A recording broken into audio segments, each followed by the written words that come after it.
Hey everyone, welcome back to another Godzilla Battleline video, and today we are going over the deck that I am using for Mechagodzilla 2021 as a leader to make the most use out of his ability, because it's a phenomenal ability. I'm stumbling over myself, we're not even 45 seconds in the video. So, I already made my video yesterday talking about, or not yesterday, 2 days ago, whatever, that I didn't really think he's a particularly good leader. I just think the ability is really good, and that's fine. We're going to utilize it. I'm not really counting on, Mechagodzilla's health or his AoE or his attack speed or whatever. I just care about that I can take flyers down to the ground. That's what I want. So, that in mind, this is the deck list. I'll go through it piece by piece and really explain how it works. And honestly, on first glance, it is not very difficult to see why this deck works in the first place. So, right off the rip on the bottom, we have 3 meta units. Mothra Leo, Batra, Shocker, they're in the deck, and Psychic Chorus. Now, I don't believe that you really need Batra in this deck, and I really don't think you need Mothra Leo either. I think one of them is fine, or 2 of them. The main reason that I have them in this deck is obviously their meta. But at the same time, we have Kong in here, Kamacuras, 4th Angel, and Gigan 04. None of them can hit air with the exception of 4th Angel's Explosion. So when I do not have the ability proc to the air downstate for Mechagodzilla's leader ability, when I don't have that active, I only have 2 anti-air units. Mothra Leo, and Batra. So you could replace, Mothra Leo with like Burning Godzilla or something like that. I have them in there just for anti-air purposes, and obviously Batra's boost isn't terrible either.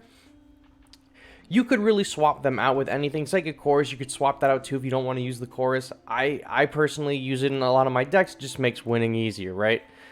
Kong also, I think Kong is the biggest flex spot here. Yeah, he's a pretty good, ground fighter, and he'll become ground to air fighter as well. But I think you could swap him out. You could put Burning Godzilla in there if you need a little bit more anti-air. You don't want to use Batra or Mothra Leo. You could use Burning Godzilla in there or something like that. You could even, if you wanted another powerful ground attacker, you could throw like GD9 in there. That's fine too. Anguirus is fine as well. So you can make use of that spot with Kong. I like Kong, and I think it's fitting that Kong is in this deck because of the Mechagodzilla leader. So I put Kong in there. I like the monkey a lot. Now the top 3, Kamacuras, Gigan 04, and the 4th Angel, I really don't think I need deep explanations into the thought process behind them either. So, the Kamacuras are already an insanely good unit. They're the best body blockers in the game, for sure. For the value that they are, the price, you get so much survivability out of it, right? For your team, they block 3 hits. No brainer. They couldn't hit the air before. Now they can hit the air with Mechagodzilla's leader. So if they're in your push and you use that ability, they'll attack the leader. And that's 3 new units attacking the enemy air leader. Before they wouldn't attack him, now they are. Awesome. The 4th Angel, also super important to this deck. The 4th Angel is going to become a super important unit in the future, no doubt. Mine's only level 11, putting in work with the explosion, right? When people start getting this to 30, like the average player starts getting him into the 30s, we're going to see monster plays with him for sure. Normally, he can't attack air, but look at the screen.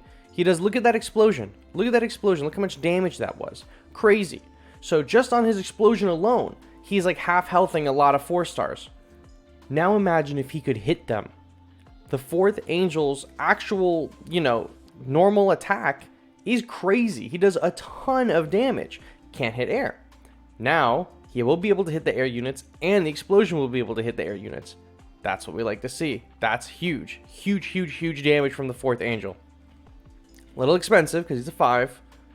Will live. Gigan 04. One of the low-key best ground units in the game, right? A lot of people sleep on him because they don't like the damage he puts out. Smart players know that it's about how fast you can get the attacks out, and it's about the stun. Because you can make him hit air, he can grab Mothra Leo with the stun. He can grab Batra with the stun. You open up a whole new world of characters for Gigan to grapple onto.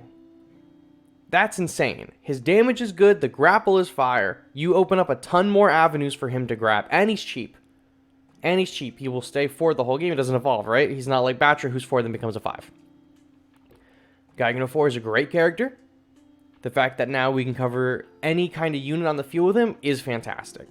So, The big power play here is Angel and Gigan and letting them hit the air. That, I think, has been the most important aspect of this deck for me.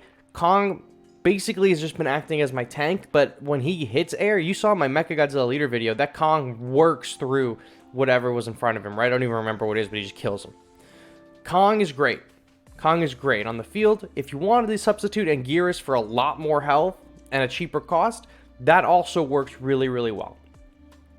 You mainly want to take use of Mechagodzilla's leader ability, because if you don't have a lot of ground units that can't hit air, and then you use Mechagodzilla as your leader, you just have him for the stats. And at that point, you might as well just use a different leader, which is fine. You can use whatever leader you want in the game. I'm saying if you want to use Mechagodzilla and you want to make the most use out of his ability, you can do units like these. I think that's a good list of units, right? Kamacuras, Fourth Angel, Gigan, and Kong all are phenomenal. All are phenomenal units. Now that you make it so they can hit way more options, that's even better. Look at the Fourth Angel right there fighting the Fire Rodan. Dead. Dead. Need I say more? You can obviously stack the deck with whatever you want. You could do, you know, all anti-air and then still use Mechagodzilla leader and stuff like that. But I think it's more fun to build your teams around the decks, or around the leaders, I should say.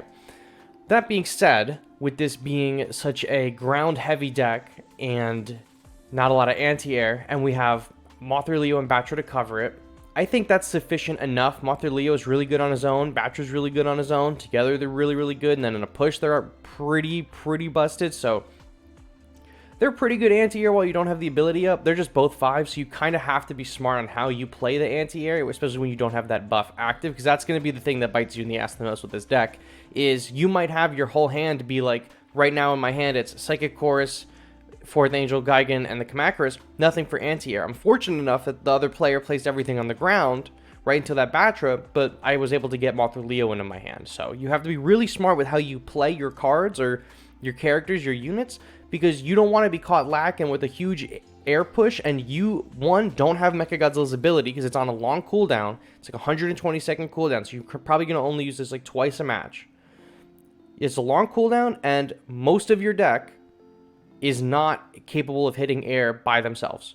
So you have to pay attention to that, right? 1, 2, 3, 4 units in this deck can't hit the anti-air by themselves. One of them hits it by accident. It's the Fourth Angel. The Psychic Chorus is an effect piece, and then you have the 2 bugs. So you have to be really smart with your placements in this deck, kind of stagger the pushes, right? I'm not going all in on ground without a Mechagodzilla ability loaded up. You see how I have the Fourth Angel and Gigan and Leo, as opposed to just the Fourth Angel and then Gigan and then Leo. I did put Leo in second to mitigate whatever anti-air might come my way. So placement is super important with this because you don't want to be caught lacking. And the ground pieces you use, you got to pick some good ones because you want to have the most damage possible ready to go as soon as you bust out this leader ability. And it's a really good one. My only downside of this deck is that as soon as another character or leader or something that comes out with this debuff that Mechagodzilla provides, as soon as one comes out that can more reliably have it on the field than Mechagodzilla 2021, Mechagodzilla 2021 will be replaced. But for now, that's not the case when this video goes live. He's the only one that has the downed air state debuff. This is my favorite deck to run so far. I'm having a ton of fun with it, and I also like seeing Kong punch the meta units right out of the sky. It brings a tear to my eye. It brings some joy to my heart, you know what I'm saying? So this is my deck. Let me know if you try it out. Let me know if you like it. Comment down below, I guess, if you like it, or bother me on Discord. I'll be there too. So thank you all so much for watching, and I'll catch you all in the next one. Bye-bye.